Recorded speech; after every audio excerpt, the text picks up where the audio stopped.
आज हम स्टार्ट करेंगे चैप्टर इकोसिस्टम का, बट उससे पहले we are going to discuss about biology कि बायोलॉजी की बेसिक डेफिनेशन क्या है। बायोलॉजी बेसिकली क्या है? It is the study of life. सारे लिविंग ऑर्गेनिजम्स जैसे प्लांट्स, एनिमल्स, सब कुछ आ जाता है आपका बायो में। इसके अंदर हम आगे बात करेंगे इकोसिस्टम की। सबसे पहले है what is environment.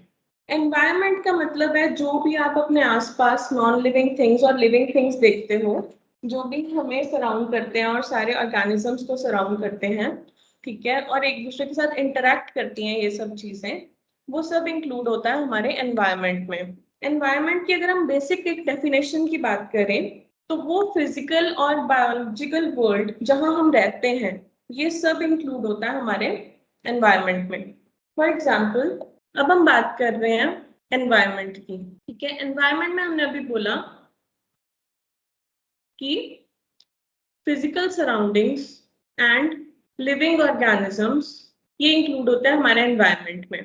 Physical surroundings में अब हमारे पास आ जाता है जैसे एयर या फिर एटमॉस्फेयर, उसके साथ में आपकी सॉइल या लैंड, एंड उसके साथ में आपकी सारी वाटर बॉडीज। लिविंग ऑर्गेनिजम्स की अगर हम बात करेंगे तो लिविंग ऑर्गेनिजम्स में आपके प्लांट्स आते हैं, animals, humans and micro organisms. Micro organisms में फॉर एग्जांपल जैसे बैक्टीरिया, फंगस, ये सब आ जाते हैं हमारे माइक्रो ऑर्गेनिजम्स में। इनको हम डीकम्पोजर्स भी बोलते हैं बिकॉज ये डीकम्पोज करते हैं सारी चीजों को। अब अगर हम बात करें लिविंग ऑर्गेनिजम्स की तो लिविंग ऑर्गेनिजम्स को हम बायोटिक कंपोनेंट्स या फिर बायोटिक कम्युनिटी में काउंट करते हैं। बायो वर्ड जो है, बायो वर्ड का मतलब है लाइफ, तो हेंस लिविंग ऑर्गेनिजम्स को हम बायोटिक कम्युनिटी में काउंट करेंगे। नेक्स्ट हम बात कर रहे हैं कि सारे लिविंग ऑर्गेनिजम्स, हमने अभी बोला कि इस एनवायरनमेंट में जो फिजिकल सराउंडिंग्स हैं एंड लिविंग ऑर्गेनिजम्स हैं, ये सब एक दूसरे पे डिपेंडेंट हैं क्या, और एक दूसरे के साथ इंटरैक्ट करते हैं इन वन वे और अनदर। फॉर एग्जाम्पल, अगर हम बात करें लिविंग ऑर्गेनिजम्स की, लिविंग ऑर्गेनिजम्स अगर दूसरे लिविंग ऑर्गेनिजम्स के साथ में इंटरैक्ट करेंगे तो कैसे करेंगे? Through food chain. Food chain में अब होता क्या है, फूड चेन के अंदर एक ऑर्गेनिज्म जो है वो दूसरे ऑर्गेनिज्म को कंज्यूम करता है, कि खा जाता है दूसरे ऑर्गेनिज्म को। इस हिसाब से हम living organisms and living organisms की इंटरेक्शन की बात करेंगे आगे। लिविंग ऑर्गेनिजम्स की इंटरेक्शन नॉन लिविंग ऑर्गेनिजम्स या फिर फिजिकल एनवायरनमेंट के साथ में कैसी होती है? फिजिकल एनवायरनमेंट में अब आपके पास सॉइल है, सॉइल के साथ में अब लिविंग ऑर्गेनिजम्स कैसे इंटरैक्ट करते हैं? To get essential nutrients, for example nitrogen, phosphorus etcetera. Next है एयर के साथ, टू गेट कार्बन डाइऑक्साइड और ऑक्सीजन एक्सेट्रा। थर्ड इंटरैक्शन की अगर हम बात करें वाटर बॉडीज के साथ, लिविंग ऑर्गेनिजम्स की इंटरैक्शन वाटर बॉडीज के साथ कैसे होगी? For carrying out the process of photosynthesis. Habitat के अंदर हम बात कर रहे हैं कि हैबिटेट बेसिकली क्या है? ये फिजिकल एनवायरनमेंट है जिसके अंदर ऑर्गेनिज्म रहता है, कि जो उसका नेचुरल एनवायरनमेंट है, जो इसका घर है, उसको हम बोलते हैं उसका हैबिटेट, जिसके अंदर सारे कैरेक्टरिस्टिक्स ऑफ अ प्लेस, जैसे उसकी क्लाइमेट है, क्लाइमेटिक कंडीशन है उस जगह की, सॉइल है, types of plants and animals है, वो सब इंक्लूड हो जाता है। फॉर एग्जाम्पल, अब जैसे फॉरेस्ट हैबिटेट है, डियर्स वगैरह सारे एनिमल्स जो कि नेचुरली फॉरेस्ट में रहते हैं, वो उनका नेचुरल हैबिटेट है। मेरीन हैबिटेट की अगर हम बात करें तो इसके अंदर सारे फिशेस, प्लैंक्टन्स होते हैं, सब कुछ इंक्लूड हो जाता है मेरीन हैबिटेट में। डेजर्ट हैबिटेट में सारे कैक्टस प्लांट्स एंड सारे वहाँ के डेजर्ट के जो एनिमल्स हैं, कैमल्स वगैरह, सब कुछ उसके अंदर इंक्लूड हो जाता है बिकॉज ये सब उनकी नेचुरल उनका हैबिटेट है। नेक्स्ट अगर हम बात कर रहे हैं इकोसिस्टम के बारे में, इकोसिस्टम कम्युनिटी है लिविंग बीइंग्स की इन अ गिवन एरिया, कि एक गिवन एरिया के अंदर जो लिविंग बीइंग्स हैं वो एक दूसरे के साथ में किस हिसाब से इंटरैक्ट करते हैं और नॉन लिविंग कंपोनेंट्स के साथ में किस तरह से इंटरैक्ट करते हैं, ठीक है। To form a self sustaining system, मतलब ये किसी और के ऊपर डिपेंडेंट नहीं है, सेल्फ सस्टेन कर सकते हैं, लेकिन इनको सिर्फ एक चीज की जरूरत पड़ती है इकोसिस्टम में, and that is sunlight.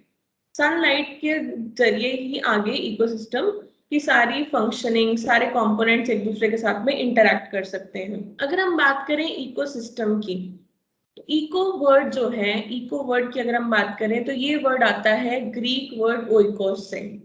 Oikos का मतलब क्या है? ड्वेलिंग प्लेस या फिर हाउस। इकोसिस्टम का मतलब क्या है? कि वो उनका घर है, जो नेचुरल हैबिटेट है उनका। इकोलॉजी की अगर हम बात करें तो स्टडी ऑफ इकोसिस्टम को हम इकोलॉजी बोलते हैं। ठीक है, logy word Greek word logos से आता है, जिसका मतलब होता है study.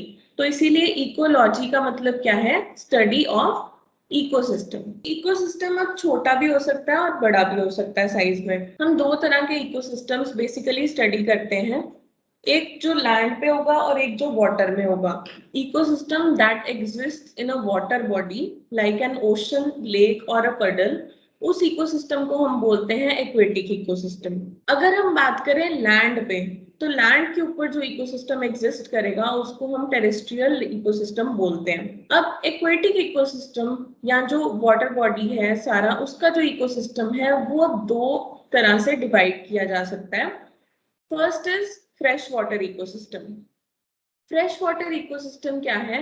It is a part of earth aquatic ecosystem. जो हम नॉर्मली देखते हैं चीजें, रिवर्स, हमारे स्ट्रीम्स, पॉन्ड्स, स्प्रिंग्स, लेक्स, ये सब इंक्लूड होते हैं फ्रेश वाटर इकोसिस्टम में। मेराइन इकोसिस्टम के अंदर एक्वेटिक एनवायरनमेंट आ जाते हैं, जिसके अंदर बहुत high level of dissolved salt होता है।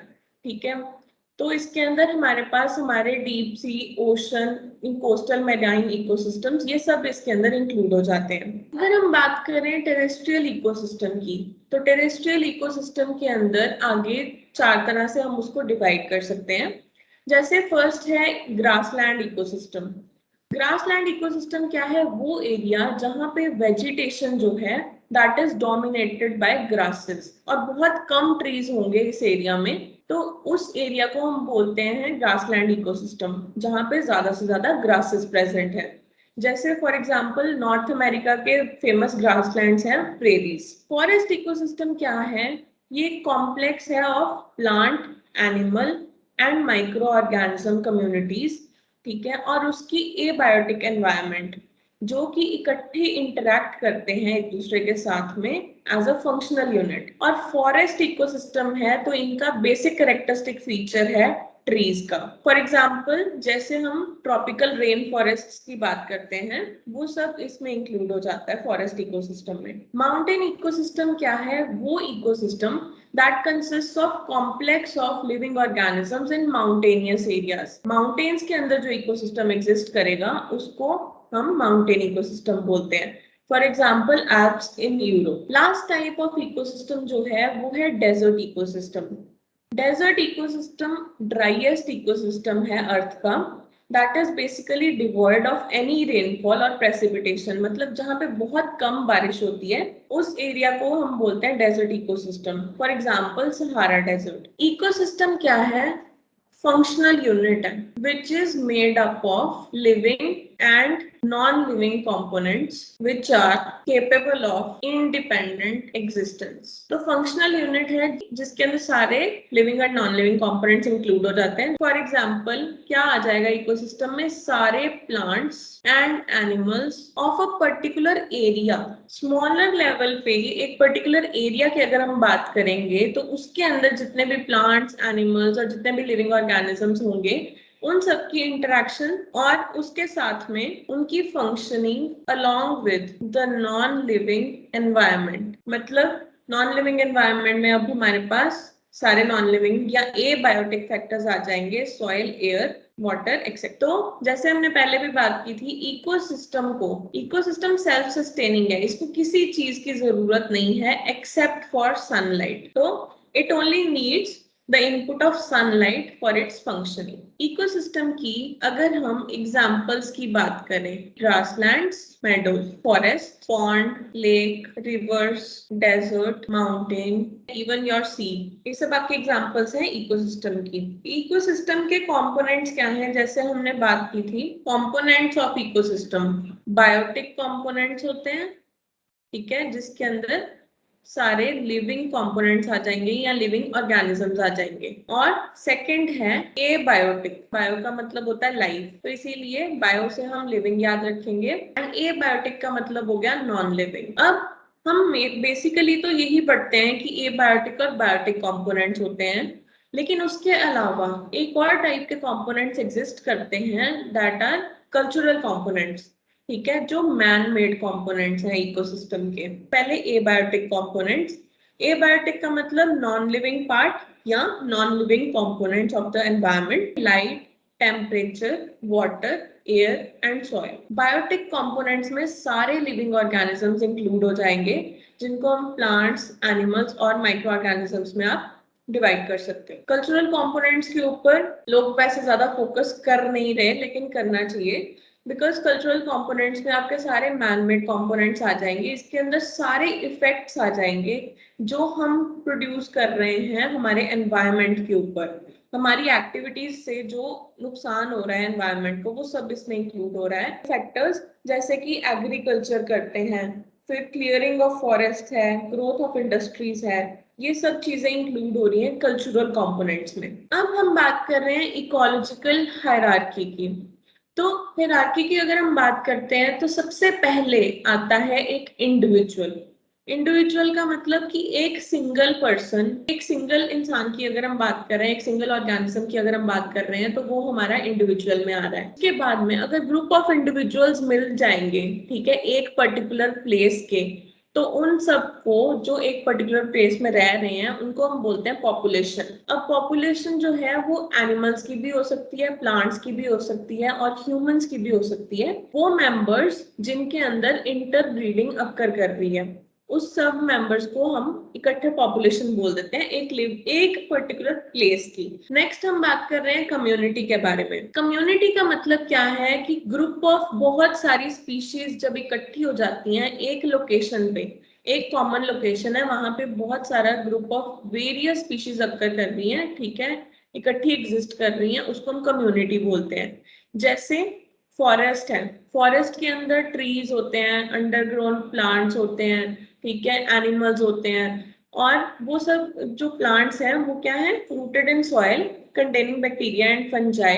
तो वो सब जो है वो मिला के बनाते हैं बायोलॉजिकल कम्युनिटी। अब कम्युनिटी के बाद में आता है हमारा ecosystem. Ecosystem is a system consisting of biotic that is living and abiotic मतलब नॉन लिविंग कंपोनेंट्स, जो कि इकट्ठे फंक्शन कर रहे हैं together as a unit. Ecosystem से बड़ा यूनिट आता है बायोम का। बायोम का मतलब क्या है कि बहुत लार्ज कम्युनिटी ऑफ वेजिटेशन और वाइल्ड लाइफ जो एक स्पेसिफिक क्लाइमेट एरिया में ही अक्कर कर सकते हैं, एक स्पेसिफिक सॉइल में ही अक्कर कर सकते हैं, वो सारी जो लार्ज कम्युनिटी है उसको हम बोलते हैं बायोम, ठीक है। फॉर एग्जाम्पल इसमें आप क्या आ जाता है, ओएसिस इकोसिस्टम आ जाता है, सैंड ड्यून इकोसिस्टम आ जाता है। जैसे जो एनिमल्स, जो प्लांट्स आपके डेजर्ट एरियाज में अक्कर करते हैं, जैसे कि हम कैमल्स की बात करें, हम जैसे कैक्टस वगैरह की बात करें, तो वो सब आपका इंक्लूड हो जाता है डेजर्ट इकोसिस्टम में। नेक्स्ट हम बात कर रहे हैं बायोस्फीयर की। बायोस्फीयर अब एक बहुत ब्रॉड टर्म है, बहुत बड़ी टर्म है। बायोस्फीयर का मतलब क्या है, वो पार्ट है अर्थ का जहां पे सारे लिविंग ऑर्गेनिजम्स या सारी लिविंग थिंग्स एग्जिस्ट करती हैं। इसके अंदर क्या है, it consist of all living things living in lithosphere. Lithosphere क्या है, जो कि अर्थ का क्रस्ट है, ठीक है, उसको लिथोस्फीयर बोला जाता है, या एटमॉस्फेयर एंड हाइड्रोस्फीयर। हाइड्रो मतलब वाटर, तो वाटर ऑन अर्थ, एटमॉस्फेयर और लिथोस्फीयर के अंदर टोटल मिला के जहां पे भी लिविंग थिंग्स अक्कर करती हैं, उन सब का सम टोटल जो है उसको हम बोलते हैं बायोस्फीयर। नेक्स्ट हम बात कर रहे हैं बायोटिक कंपोनेंट्स की। बायोटिक कंपोनेंट्स में अब हमारे पास 3 तरह के ऑर्गेनिजम्स एग्जिस्ट करते हैं, ठीक है, जिनको हम प्रोड्यूसर्स, कंज्यूमर्स एंड डिकम्पोजर्स में क्लासिफाई कर देते हैं बायोटिक कंपोनेंट्स को। बेसिकली प्रोड्यूसर्स का मतलब है जो खाना प्रोड्यूस करते हैं। फॉर एग्जांपल ग्रीन प्लांट्स जो है उनको हम प्रोड्यूसर्स बोलते हैं, बिकॉज वो अपना खाना खुद प्रोड्यूस कर सकते हैं। अब जो प्रोसेस है by which green plants utilise carbon dioxide and water in the presence of sunlight and chlorophyll to manufacture carbohydrates, मतलब अपना फूड बनाने के लिए ये यूज करते हैं इन सब चीजों को। तो इस प्रोसेस को बोलते हैं फोटोसिंथेसिस। बेसिकली क्या है फोटोसिंथेसिस में, 4 कंपोनेंट्स हैं मेन इसके, जो कि आप ऑलरेडी पहले भी पढ़ चुके होंगे। कार्बन डाइऑक्साइड चाहिए, वाटर चाहिए, सनलाइट चाहिए एंड क्लोरोफिल चाहिए। इन सब चीजों की प्रेजेंस में ग्रीन प्लांट्स अपना फूड प्रिपेयर करते हैं, जो कि होता है in the form of carbohydrates, या फिर इसको सिंपल स्टार्च की फॉर्म में उसको वो कर देते हैं। इस प्रोसेस को बोलते हैं फोटोसिंथेसिस। हम बात कर रहे हैं कि प्रोड्यूसर्स को हम ऑटोट्रॉफ्स भी बोलते हैं। ऑटो का मतलब जो अपना काम खुद कर सकते हैं, ठीक है, as they do not depend upon others for food. For example green plants, blue green algae, या फिर उसको हम साइनोबैक्टीरिया भी बोलते हैं। नेक्स्ट अब हमारे पास आ रहा है बायोटिक कंपोनेंट्स में कंज्यूमर्स। कंज्यूमर्स का मतलब क्या है? जो कि जो प्रोड्यूसर्स खाना बनाते हैं उसको ये कंज्यूम करते हैं। तो ऑर्गेनिजम्स जो डायरेक्टली या फिर इनडायरेक्टली डिपेंडेंट हैं upon producers for their food, they are called consumers because they consume the food produced by green plants.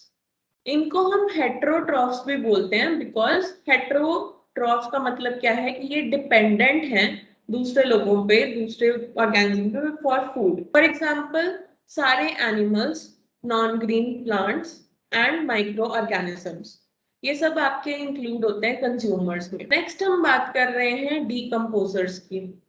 Decomposers में आपके क्या, वो सारे ऑर्गेनिजम्स आएंगे जो सॉइल में रहते हैं एंड प्लांट्स और एनिमल्स जो हमारा सारा ऑर्गेनिक मैटर है उसको ब्रेक डाउन करते हैं और उसको छोटे छोटे उसमें पार्ट्स में ब्रेक डाउन करके उससे न्यूट्रिशन लेते हैं ये अपना। उनको हम बोलते हैं डीकम्पोजर्स। लेकिन डीकम्पोजर्स की एनवायरनमेंट में बहुत ज्यादा वैल्यू है डीकम्पोजर्स की, बिकॉज जब ये डिकम्पोज करते हैं किसी भी डेड ऑर्गेनिक मैटर को, चाहे प्लांट हो या एनिमल हो, ये क्या करते हैं, ये रिलीज करते हैं मिनरल्स जो उन डेड बॉडीज में प्रेजेंट होते हैं। उन मिनरल्स को ये सीधा सॉइल में रिलीज कर देते हैं। तो ऐसे क्या होता है कि जितने भी प्लांट्स एंड एनिमल्स जो उनकी ग्रोथ के दौरान, जो उनकी पूरी लाइफ टाइम के दौरान यूज करते हैं मिनरल्स का, ठीक है, वो सारा जो है उसका थोड़ा सा पोर्शन जो है वो वापस एनवायरनमेंट में चला जाता है। तो उसके बाद में अब हम बात कर रहे हैं कि जो डीकम्पोजर्स हैं ये सॉइल को बहुत फर्टाइल बना के रखते हैं as well as they clean up the environment. तो उनकी एग्जांपल्स में आपके पास है माइक्रो ऑर्गेनिजम्स जैसे कि bacteria, fungi, protozoa and worms.